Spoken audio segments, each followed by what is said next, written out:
stretched to the max? Do we now say that the country is full? Do we now say the country is full? Peter Hitchens. Well, yes, it is. I think the country simply wasn't designed for the level of population that it has, in terms of housing, in terms of transport, in terms of education, in terms of health provision. We simply haven't got enough. And both the major parties, but all three major parties, have got together in this belief that large-scale immigration is part of the solution of the economic problems they've created. What they've never understood is that actually you can't impose on people this level of mass immigration, not just because of the physical problems, which are great, because if your children are at a school which is affected by it, or if your local health service is affected by it, it is a serious problem. And one word, by the way, to Yasmin, who keeps going on about how people are against migrants.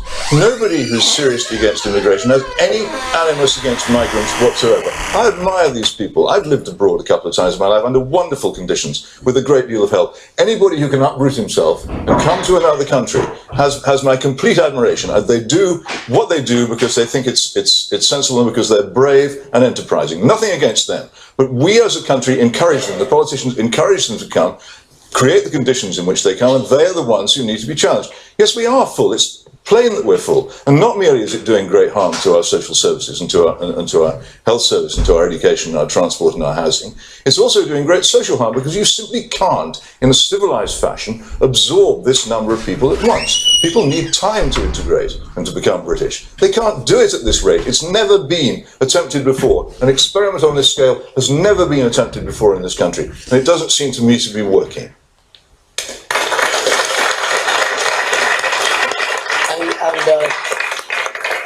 And so you must leave the EU, in effect, to stop free movement of people. For any measure of self-government, we would have to leave the European Union, because these decisions are not taken by us. And if you want decisions about the governing of your country to be taken elsewhere, then these are the people to come to. They can arrange it for you. They will collect the salaries, and they'll sit in the ministerial offices, and they'll pose with the red boxes, and they'll pass the decisions upwards to Brussels and Frankfurt and Luxembourg, where these things are actually done. But if you actually want it done yourself, you have to say, actually, oddly enough, most countries in the world, given the chance to become independent, including most of our former empire, we say, wonderful, you're independent, great, raise your flag, control your own affairs. We ourselves run away from independence. We seem to think that we're unable to cope with it. And why is that? Michael Gove, you said that in the present circumstances, given a vote today, you'd vote to leave the EU. Michael, why aren't we, you say we should bring people in from abroad to do these things, why aren't we training our own teachers and our own nurses?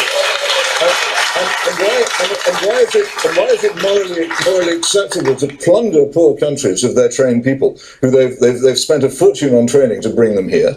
And also, how is it that in all this growth of employment, there is still almost 1 million, as you should know, having been an education secretary, almost 1 million people, young people, not in education, employment or training? Jackie Lloyd, what do you think? Why is that so? What do you think, Jackie?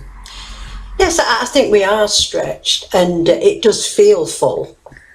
We haven't enough schools, all the services are struggling, and perhaps we should address these issues before we carry on as we are. Yasmin, what would you say to that?